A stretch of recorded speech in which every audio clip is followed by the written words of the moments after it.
Five. Hello, everyone. Welcome to our Friday Coffee Break Insights with Marianne and me here. So as Marianne just writes in the welcome message, I just want to welcome you all to join in, whether you're live or not. And today, Marianne has a very interesting topic she wants to introduce with you, so I will leave it for her to introduce in a second. Yes. But while we're, yeah, go ahead. Go. Yeah. So go ahead. Let's just take a deep breath. I think you were about Take a to deep lead breath. people. Yeah. Yes. And let's go into a little bit deeper space. Come into that present moment. So going into a little bit of a death process and letting go of the old, that was anything that was before this moment in time. Yeah. So I feel that coming in.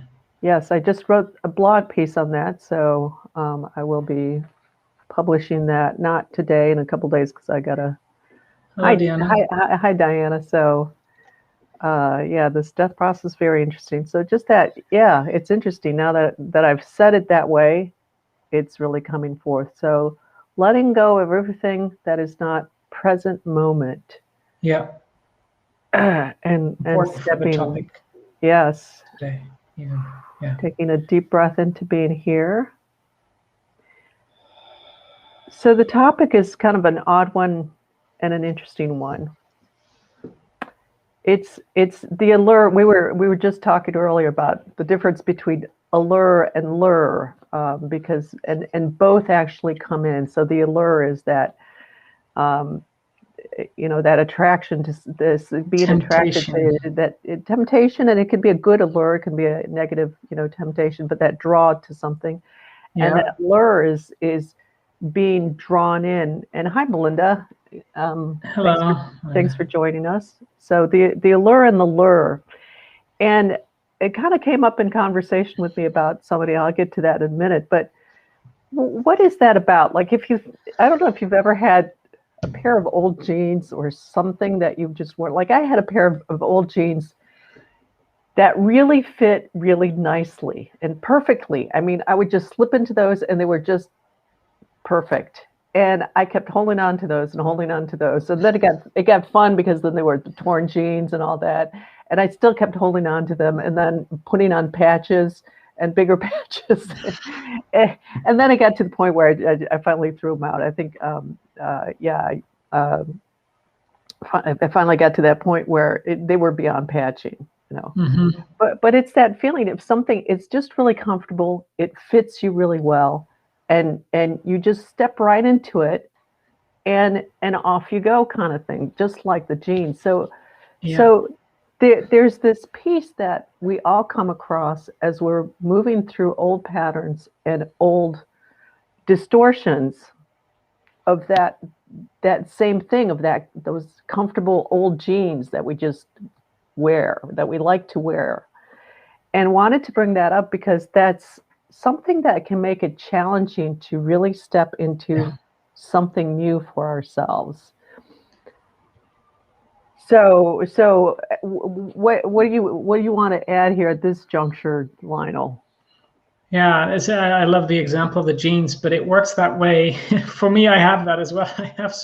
I have clothes that I don't want to throw away, but they have holes in them. So I bought an extra pair, so with a sweater, so I can just wear the same sweater twice, but the second one doesn't have holes, so I can have both of them on.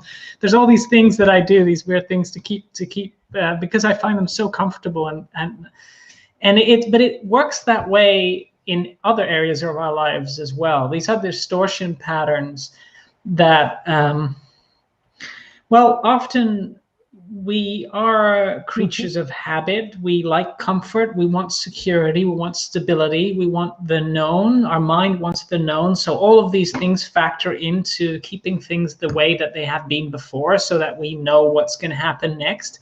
But it also, at the same time, prevents a certain level of growth and change and newness to come in. So these are the pieces that come in. This is one aspect of this comfort that happens here with the lure that you're referring to, with these, with these distortions that we kind of stay in. So that's the piece I would add to that. And yet it's not like it's wrong. We don't have to make ourselves wrong for it, but it's just like finding that balance between growth and going out of the comfort zone and staying with what works and refining ourselves. So there's this balance that we need to master. That's at least my experience of it. Yeah, it's really a constant thing, and yeah, I hadn't thought about it, but I like that you're bringing up that whole piece of that change, and people. I mean, even people who say they love change, it's going to be a different angle kind of thing, but everybody likes to have stability, what they think of stability, and having something just okay. Let's settle in and let's just hunker in and just be settled in kind of thing. And some people more than others, but even people who say they like change. So it's not about being stable and hunkered in kind of thing. It's about always changing. Right. And for them, it's the opposite piece of it's going the opposite. to that place of going from always changing to having a constant, so we like to have those constants in our lives.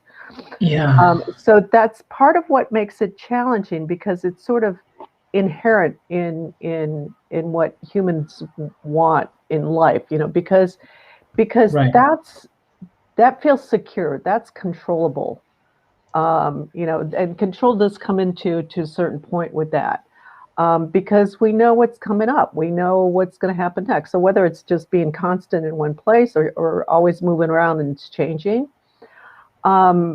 and so as I'm talking, what pops into mind, I just watched recently the movie Nomad Land, and it's excellent. And at the end, you really get that flavor of this woman has the opportunity to step into something different for herself, and she doesn't.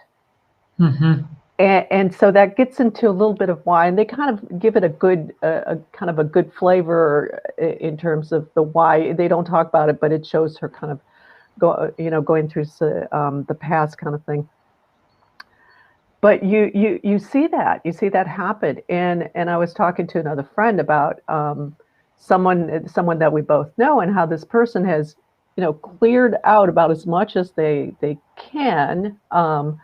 To some extent, and yet are still in this old kind of lifestyle and living kind of in a defunct apartment kind of thing, or what fits the old, and could very well step into a new apartment. But there's that place of just comfort and familiarity, and you're not even thinking. And so you think, well, I've changed internally, and so not really looking to step out, because then there's a piece, I think we might have talked about this before, but at least Lionel and I have talked about it before, where, you have to go into that place of feeling where you've been before and how you've limited yourself before. So that ties into some other dynamics here. So it's easier to stay put. Yeah. And you can do kind of all this change on the inside, but not really change your life on the external level. Yeah. So this is an interesting topic, guys. So if you if you have any questions or any points, thanks, Melinda. Said good lead in, Marianne. Total mind opener. Those jeans, I tell you, those jeans really hold on, don't they? We really hold on to them, no matter how crusty they get too. They get like really old and stiff, but we still hold on to them. So patterns like that for ourselves too.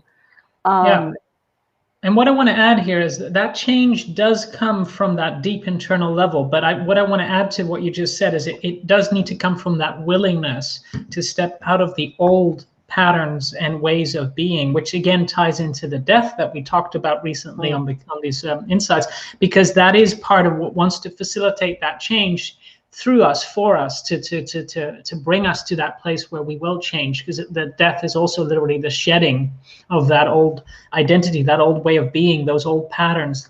So, but it needs to be, and I guess that at spirit level, there needs to be that willingness to change and to come into that higher version of ourselves. So there is that piece, and then the other piece that I can add to that is it really, if you're in that, finding yourself stuck in that comfort zone and you don't know how to get out or whatever, it's also that asking for and expecting for things to come in to support you, because there are opportunities around, but often we're just, that comfort zone can also blind us from being able to access what potential is there, what opportunities are there that actually are willing to show up in your space, and then to act on those. So that's another piece that just sort of came up around this. Yeah, and Melinda has a nice little topic, just comment here of excellent topic and carry out very relevant for these times, and also very much my personal life. It's like you talked to me directly. Yeah, so that's great. I appreciate that comment, that last comment, because it's about how we're able to tune into our and are connected with each other and really pick up on what people need to hear. So that's nice. And yeah, it is very relevant to these times, because we're humanity, globally and existence wide, we're really being pushed completely out of the old, and this is not gonna something that's happening overnight. It's been going on for a while.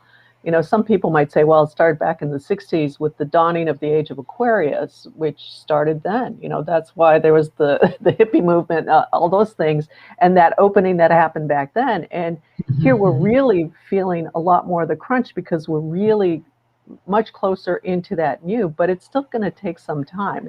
It's not going to be at the end of the month, we're going to be fine, guys. No. Right. That's the other piece. Yeah, and that's also an answer to the question that Melinda is, I think, asking now, which is about, accepting the change, but then after that, which direction? But that's the piece that the mind wants to know immediately, how to get out of this place. But so this takes us to the death, our death conversation, and stay tuned for my blog, because I will post that fairly soon about that. But yeah, that takes us into that death process. It's interesting how all this gets linked, but God, there was something that popped in a minute ago. Okay, it's not coming up, so I'll just keep talking. But so it's this piece about, I know. So one thing to do for yourself is, on a little level, is do things that don't feel comfortable, that feel awkward.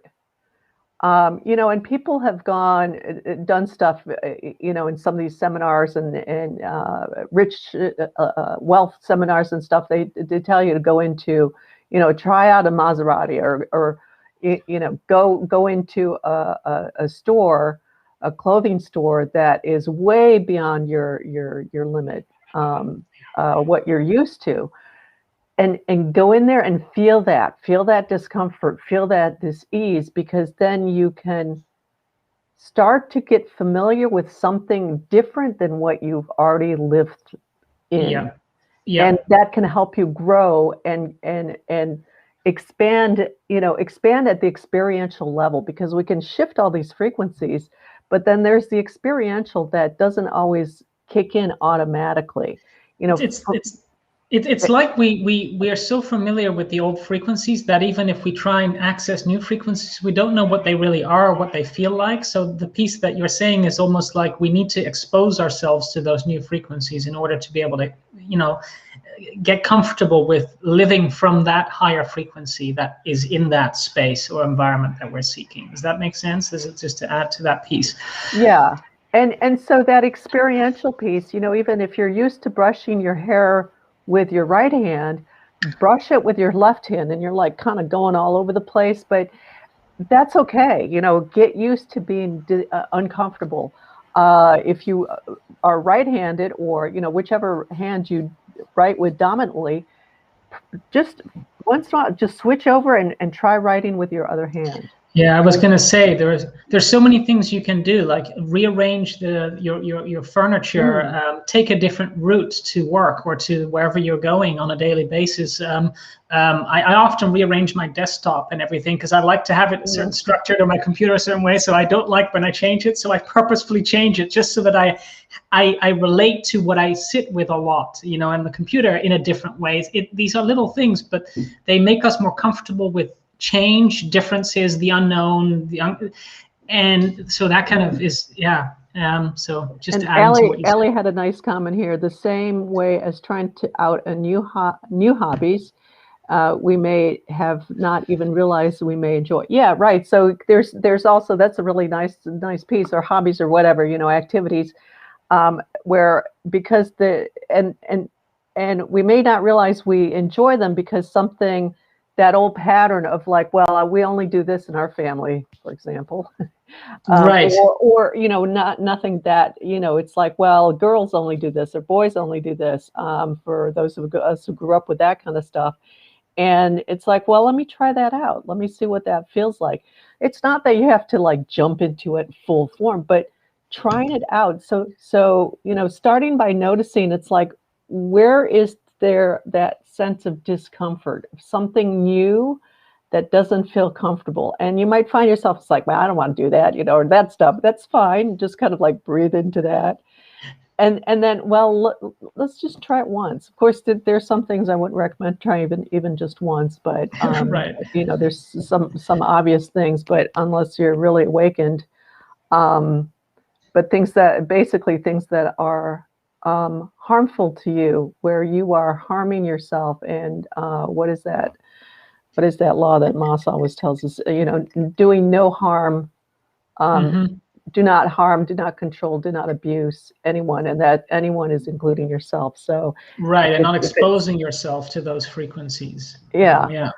But when it's something that it's like, well, let's give it a try. Let's push that and that discomfort, and let's like try a new pair of jeans. We've definitely been through our share of that, right? Also in working, Right. because working together, because it is stretching that comfort zone all the time. Yeah. But that's where you grow, and also where new things and things begin to work for you. And one of the pieces that I've had, and maybe this is useful for those of you who are in this place as well, is that I often have this idea that if I change something, it must be forever, because I make a decision and it's changed. But it doesn't have to be forever. It's like Marianne said, Right, you can right. just change something for the moment until you get more comfortable, and then maybe you move back, but then you've integrated some change and you've become more comfortable with change, which is going to serve you in all kinds of new ways. So I just wanted to add that piece. Yeah. And sometimes it's that situation, because that came up for me recently, where I've been in this place of kind of like waiting until I'm in my own place to do art stuff. So I have some minimal supplies. I'm literally still living out of 2 suitcases, guys. But I've settled into one place for a little bit, and it's not like a week-long temporary, but I all of a sudden noticed I was still in this place of waiting until, and so I was doing stuff on Xerox paper, and then one day I said, well, fuck it. And it made me realize, it's like, it's about committing to the moment, and in the moment it's this, so something different, something new, let's try it differently. Yeah. So committing to just trying something that maybe stretches your boundaries a little bit. Doesn't matter, you do it only once, that's okay, but it's to get comfortable with that discomfort of, especially, that discomfort really is only when we first start doing something. And then as the more we do it, the easier, the more comfortable we get with what we're doing. Yeah. So, any other questions or thoughts? We had some good comments today, so thanks for that. Yeah. Great comments, guys. So that's our walkway for today. Is just try something new, try something different, something. There's one. Yeah, go ahead. Yeah, there's one piece I wanted to add to that. What I've really noticed lately is that, especially those of us that are doing a lot of frequency work, we are going through, and you were mentioning it earlier, Marianne, so much generations of, let's say, stacked frequencies from ancestors that have lived lives that were way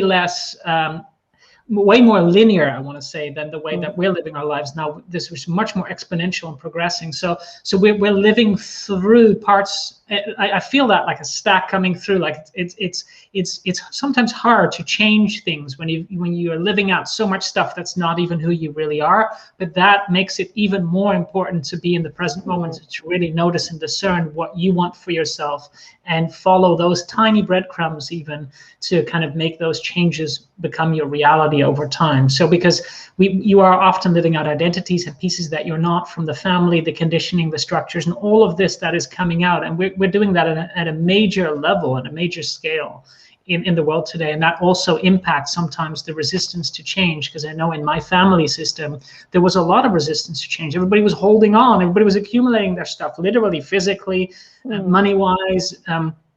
I grew up in one home. We never moved. It was always the same. It still looks the same. It's like, talk about resistance to change. So I have a lot of that conditioning in me. So it's really difficult to break those patterns constantly and to keep changing things, because the comfort zone seeps in with, well, this is the way things are. This is the way it should be. This is how I can depend on it. This is what works. And so for some reason, that piece came up to share with you guys. And if you're in that place to really work through that's a good one. And Melinda says, thank you, Lionel. And what comes to mind with saying that is like, well, you might not be able to move from your apartment, your house right now, but maybe challenge yourself to find something that you're kind of holding on to that's part of the old, and get rid of it.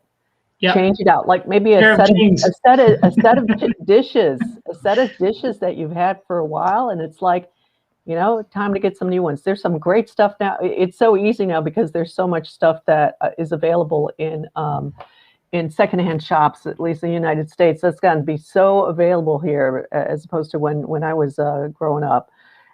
So you can find some really cool stuff. So it can be little changes like that, little by little, so that you also grow into that. And grow into something new, and give yourself the experience of something different and something new for yourself. Yeah, and as you do that, I also really get that strong sensation. The same thing for me and for us, for all of us. As you do that, you grow into the smaller stuff, and you get comfortable with it. You make those decisions, then the bigger stuff will also show up for you in those opportunities, because you're showing your willingness to take the steps necessary to get there. So exactly. Okay, we could keep talking. I think like Melinda said, great subject and so many elements. Yes, I didn't even think about all these elements, and then as we're talking, it's like, oh my God, there's this all connects up, doesn't it? But that's part of the fun of these conversations. So thank you all for stopping by for your coffee break, and we'll see you next time. We're really excited. We've got our Pure Life Infusion series starting up on Sundays. This is going to be really fantastic.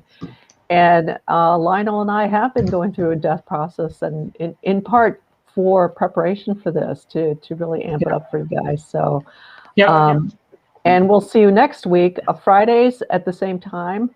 And Kayla just popped in with a comment. Hello, Kayla.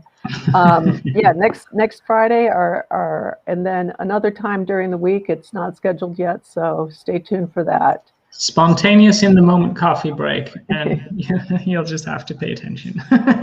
But have a wonderful week, guys, and it was fun to be here. Bye-bye. See you in the ethers. Bye.